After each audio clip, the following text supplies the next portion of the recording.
Bonjour à tous, aujourd'hui je vais vous parler d'un afficheur OLED en MicroPython. Donc l'afficheur s'appelle SSD 1306, c'est celui-ci, qui permettra donc de piloter, sera directement piloté par notre microcontrôleur, c'est une Raspberry Pi Pico. Pour faire ça, on va essayer d'expliquer un peu les choses. Alors si j'avais déjà fait une vidéo là-dessus, la différence c'est que cette fois-ci je suis allé en profondeur dans le problème et c'est beaucoup plus clair et ce sera beaucoup plus simple à comprendre comment ça fonctionne. Alors tout est quasiment dans ce schéma-là, pratiquement tout est clair là-dessus. Donc, c'est un bus qui a des broches I2C, donc il faut instancier un bus I2C. Le voilà. Pour ça, on va utiliser une bibliothèque interne, c'est pour ça qu'elle est bleue. Ce qui est bleu, c'est interne à MicroPython. Donc une bibliothèque interne à MicroPython qui s'appelle Software I2C, qui va nous permettre de créer cette liaison. On doit simplement choisir sur quel I2C on se place. D'accord? Donc on va choisir, soit celui-là, soit celui-là, celui-là ou celui-là, et puis il y en a encore de l'autre côté. À vous de choisir. Je prends généralement celui-ci, parce que celui-ci, par exemple, il y a la DC, pas très pratique. Ensuite, il y aura, quand on va télécharger une bibliothèque qui s'appelle OLED, qui s'appelle SSD 1306, on va fabriquer un composant qui va s'appeler OLED après. Donc avec cette bibliothèque-là, quand on va créer le composant OLED, il va automatiquement utiliser une autre bibliothèque interne à MicroPython qui s'appelle FrameBuff, qui permet d'accéder à la mémoire du composant. La bibliothèque en général, d'une manière générale, elle permet de contrôler le contrôleur d'affichage. Donc cette bibliothèque-là, elle a des instructions, on va les voir, elles vont permettre d'aller simplement de gérer ça et donc de gérer l'affichage. Par contre, le contenu, l'affichage en lui-même, OLED display, le texte que vous allez mettre, etc., ça c'est dans la mémoire. Et ça, on n'accédera qu'avec FrameBuffer. Vous voyez, en distinguant bien les choses, il y a trois couches si vous préférez. Il y a l'I2C d'un côté pour communiquer, il y a ça qui permettra de contrôler l'affichage, et puis il y a FrameBuffer qui permettra de contrôler la mémoire. Voilà, d'accord, en trois parties. Donc on va commencer par essayer tout ça, et j'ai fait une version en simulateur, mais ça marche très bien à l'écran, donc avec un vrai système. Donc le simulateur c'est vocvi.com, c'est celui que j'utilise depuis un petit moment déjà, depuis l'année dernière, depuis que je l'ai découvert. Donc ce que j'ai fait, c'est d'abord, j'ai branché, voilà, tout simplement. Donc attention, il y a un virage dangereux parce qu'il faut faire attention aux alimentations. J'ai déjà vu des cartes où l'alimentation est inversée ici. Des composants, des écrans où l'alimentation est inversée. Et ça crée des courts-circuits francs. Donc il faut se méfier en vrai. Sur le simulateur, il n'y a pas de problème, mais en vrai, c'est quand même un peu plus embêtant. Que vous inversiez les signaux, c'est pas trop grave. Quand vous allez le tester, il faut d'abord tester. Pour le tester, on va utiliser un scanner. Et rien de plus simple, je vais vous montrer ce que c'est, un scanner I2C qui permet de tester la liaison. Le scanner, quand on va l'afficher, quand vous allez l'exécuter, il va afficher I2C adresse 2.03c. Si vous tombez là-dessus, c'est que la connexion est OK. Sinon, c'est qu'il y a un problème de connexion. Donc la première chose que je fais, dès qu'il y a un I2C, quel que soit le composant, que ce soit un écran ou n'importe quoi, j'utilise un scanner. Alors comment on fait ça? Rien de plus simple, je vous l'ai dit que c'était natif à MicroPython. Donc vous allez dans Doc, vous allez un des deux, que ça marche très bien sur ESP32 d'ailleurs. Vous allez sur Software I2C, on a dit que c'était une software. On a dit qu'on allait brancher ici nous, donc sur 20 et 21. OK.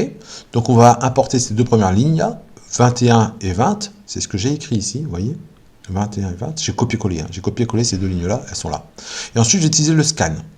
Et c'est tout ce que je vais utiliser. Ici, après tout le reste, ça sera caché. Donc le scan, il permet de quoi? Il me permet de repérer, c'est pour ça que j'ai mis un print, le scan, vous voyez, en hexa, c'est pour ça que ça apparaît 0x. En hexa, je veux la valeur du scan, indice 0. Voilà. Et donc en faisant ça, il va m'afficher 0.3c, et donc la connexion sera OK. Alors, ça ne veut pas dire que c'est forcément un écran OLED SSD 1306. À 0.3c, si vous cherchez les adresses, il y en a plein sur i2cdevice.org. C'est eux qui gèrent toutes les adresses. Vous allez trouver pour 0.3c tous ces composants-là, dont celui qui nous intéresse. Il a 128 pixels d'un côté x 64. OK? On continue. Maintenant, on va télécharger une bibliothèque pour ça. Alors là, j'ai pris celle de GitHub de ce monsieur-là, il s'appelle Lehman. Pourquoi? Parce que finalement, cette bibliothèque, elle est très bien. Quand vous allez l'ouvrir, vous pouvez l'ouvrir par exemple, moi j'utilise Tony. Quand vous allez l'ouvrir, vous allez voir qu'il y a dans SSD 1306, la bibliothèque elle-même, dans la classe elle-même, il y a tout ça. Et juste ça. Et dans l'SSD I2C, il y aura toute petite partie, il n'y aura quasiment rien à m'écrire. Donc nous, en fait, cette classe-là, l'I2C va utiliser cette classe-là. Et intérieurement, on va utiliser encore FrameBuff. Si vous regardez ce qu'il y a comme commande, il n'y a quasiment rien, ça gère juste vraiment l'écran. Vous voyez que ça contrôle le contrôleur. J'éteins, j'allume, je gère le contraste, je n'ai jamais testé si ça marche. J'inverse, c'est-à-dire que les couleurs sont inversées. En fait, ça fait... comme c'est un écran noir et blanc, hein, donc ou bleu et blanc, mais voilà, mais ça reste deux couleurs, donc on a un peu inversé. Et le show, le plus important, c'est lui. Le show, qu'est-ce qu'il fait? Ben, je l'ai mis ici. Il prend ce qui est dans la mémoire et le montre à l'écran.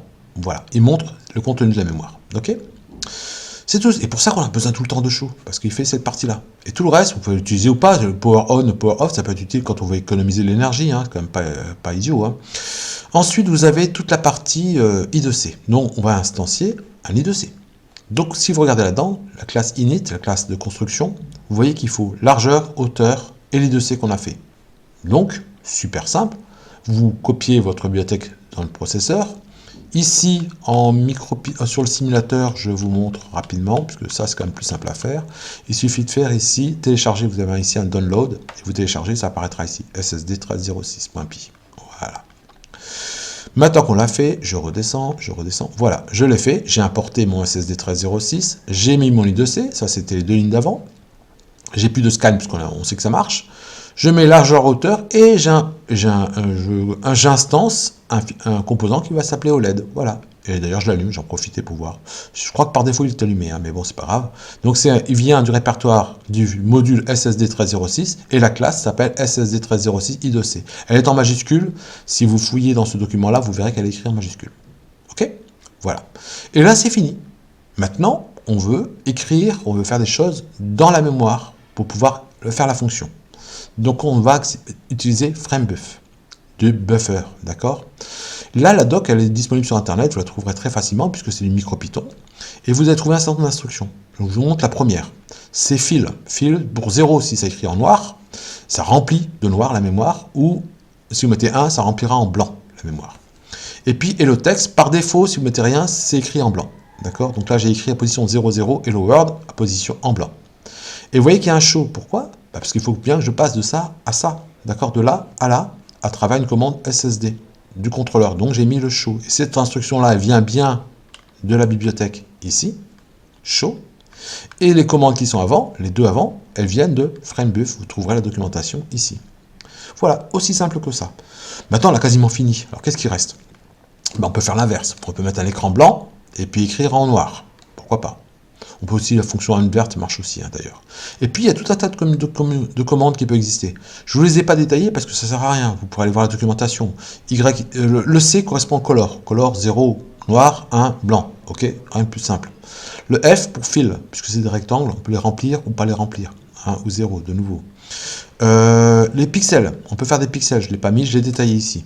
D'accord? Voilà, tout simplement, pour vous faire un exemple. Il faut toujours faire, par contre, OLED show. Okay. Là, il y a un scroll qui est très sympa à utiliser. Vous pourrez faire un petit tour. Et puis, si vous voulez faire maintenant des animations, ben, une animation, pensez à vous dire que si vous voulez faire ça et ça, ben, il faut mettre un délai entre les deux. C'est pour ça que j'ai mis un timeslip 2 secondes. J'attends le temps que quelqu'un ait le temps de le lire. Et puis, dernière chose, si maintenant vous voulez écrire des dessins, c'est très sympa, hein. On peut faire des très beaux dessins. Moi, j'ai mis STI 2D, hein, puisque c'est avec ces élèves-là que je travaille, hein, essentiellement. Et donc, ben, il faut importer tout ça dans votre programme. Il faut utiliser une fonction qui s'appelle blit, qui est aussi de FrameBuffer, hein, d'accord? Vous écrivez cette ligne-là, il y a juste la ligne grisée ici qu'il faudra changer pour le dessin. Et pour ça, je vais mettre sur mon GitHub, je vous mettrai un lien dans la description, j'ai un petit programme tout simple en Python, qui marche très bien en Python, donc vous exécutez ça, vous fabriquez vos images, et une fois que vous avez vos images, vous les téléchargez, et puis après, ça fonctionne à une vitesse grand V. Ok? Ben voilà, j'ai fini mon projet, donc c'est très sympa, vous voyez, on peut faire des choses très sympas. Il ne faut surtout pas faire ça à la main avec les pixels, hein, vous n'en sortirez pas. Voilà, j'ai fini pour ce petit projet, j'espère que ça vous convient. J'espère que vous avez compris que, si je reviens au début, qu'il y a la structure, I2C, la classe pour faire le module pour faire l'écran et gérer le SSD, et enfin, tout ce qui est affichage, qui gère la mémoire est ici. Cette gestion de la mémoire, on s'en sert aussi dans d'autres applications que l'OLED, hein. Il y a d'autres applications qui le font. Voilà, j'ai fini pour ce petit cours, j'espère qu'il n'était pas trop long.